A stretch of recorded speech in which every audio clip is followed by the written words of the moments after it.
Hi, it's Helena. Today I want to talk about this model, Kolors. It's truly a hidden gem. This is my go-to model for creating assets for my YouTube channel. As you can see, I'm on the Kolors GitHub. This is an open source model. I was cruising on YouTube today trying to find some Kolors review or comparisons with other models, but I realized everything is on how to run it locally or in ComfyUI, which is great, but probably why more people didn't know about this model. This model is so great and it deserves more recognition. I'm gonna share why I think it's the strongest MidJourney alternative and how you can use it without diving into all the technical stuff. Here's why I recommend using Kolors on OpenArt. First of all, it's online and easy to use. We have this nice interface built out for you with most of the settings that you'll need, so you don't need to go through all the local hassle if you're not already using ComfyUI. Secondly, Kolors does require a commercial license. You need to go through this entire process to obtain it. OpenArt has that figured out for you so you can use Kolors without worrying about it. Let's talk about why we love Kolors. For those of you who have watched my other model videos, thank you for your support. You probably noticed I really like benchmarking using MidJourney and Ideogram. They're great in terms of prompt alignment and aesthetics, and they have their own unique styles that even though I'm with OpenArt, I still turn to them for certain types of creations. And so I will be generating images on Kolors, MidJourney, and Ideogram so you can see for yourself and make that objective judgment for your project. Let's start with some cat images. Just because our prompt example is a cat sitting on a table, so I always think of making a cat picture first. It's become a tradition. So we have cat sailing on a boat on the ocean, poetic, stunning ocean waves. We got some really nice brush strokes. The composition also has a really strong visual appeal. Before I craft this prompt even more, let's benchmark it. This is MidJourney. I would say it has better painterly quality and truly stunning visuals, but in terms of prompt faithfulness, it's not as reasonable as Kolors. Like the way the cat is sitting on the boat doesn't really make sense. Up to your personal opinion, and I won't comment more on that. And this is Ideogram, a little bit weaker in terms of both prompt faithfulness and artistic quality. As in, it doesn't really make sense. Like this image looks like the boat is sinking, the water's inside of the boat, and the cat's still looking like they're chilling. Shouldn't they be freaking out? And this cat's kind of sitting here weird. But yeah, I hope you're starting to see why I'm in love with Kolors. Let's see if we can make it a bit more of a close-up to see if we can do the cat's face well.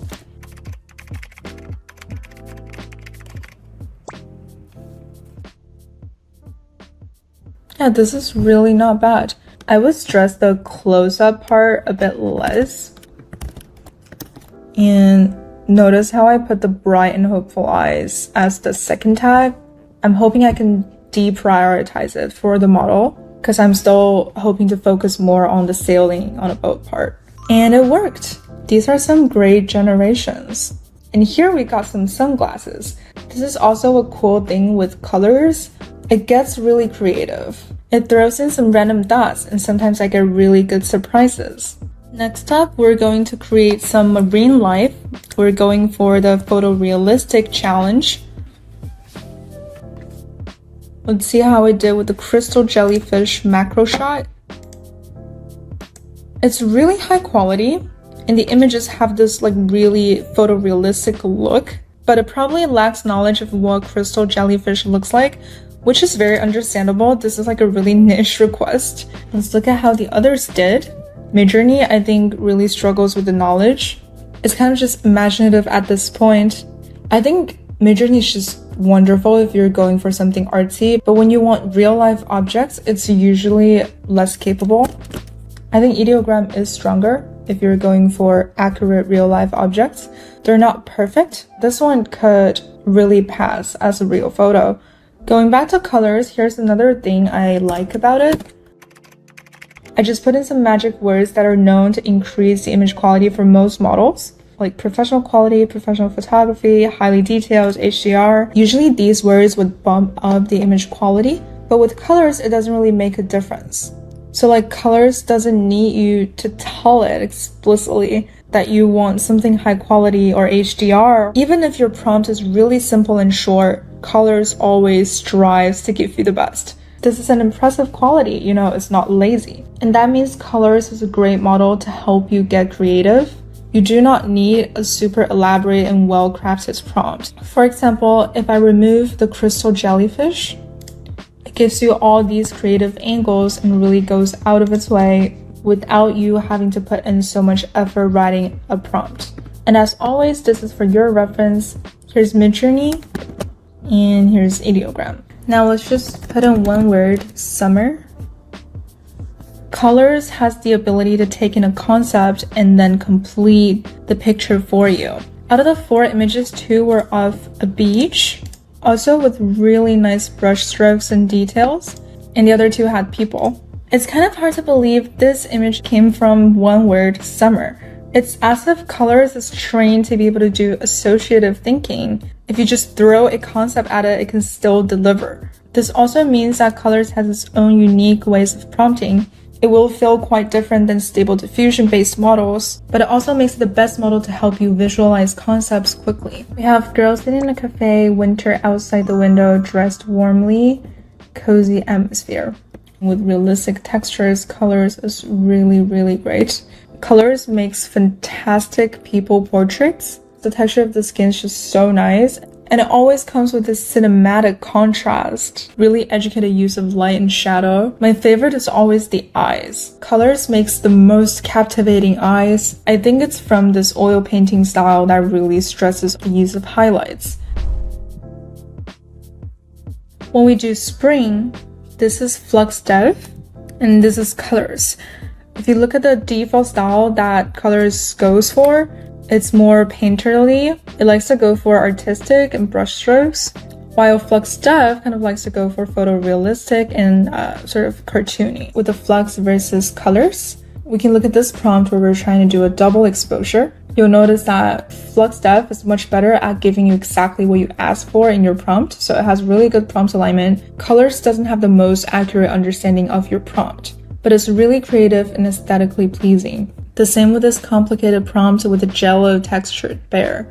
In this really long prompt, we're trying to have the bear shape sit on top of the toast. Flux is able to follow these really complicated instructions well, but Kolors not as much. It still gives us great pictures. So this is where I want to talk about the trade-off. You can either have the model be super creative, or you can have a model that really executes exactly what you ask for. So if you want more creativity, go with Kolors, and if you want execution, I would recommend Flux. An example is I got these 8 pictures from the same prompt, jelly.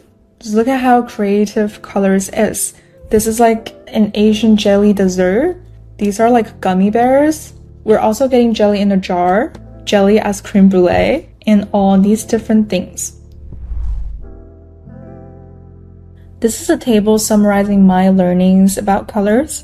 This green line is kind of like a line of trade-off. Usually you're either more aesthetic and creative, or you have better prompt alignment and truth to reality. For me, whenever I want creativity and painterly quality, like really good textures, brush strokes, I go for Kolors. In that sense, it's similar to MidJourney, which is why it's the strongest MidJourney alternative. But if I'm trying to achieve something very specific and I wanted to just follow my commands, I would go with Flux. And Ideogram is kind of a similar model in terms of those capabilities. I hope this helps you pick the best model for your project. Tips for Kolors: sometimes less is more. Simpler prompts actually might work even better than complicated prompts for Kolors. And a really cute thing is whenever you don't mention a subject, Kolors always defaults to animals, which is really fun to play around with. With this car driving in water example, you'll see that with a simple prompt, we're getting some really aesthetic compositions. But when we overdo the prompt, it's actually looking more AI and less classy. Lastly, we do support image reference for Kolors. Don't forget to make use of that. Thank you so much for watching. Don't forget to like the video, share your thoughts and video requests in the comments, and subscribe to the channel. I put all useful links in the description below. Have fun creating, and I'll see you next time.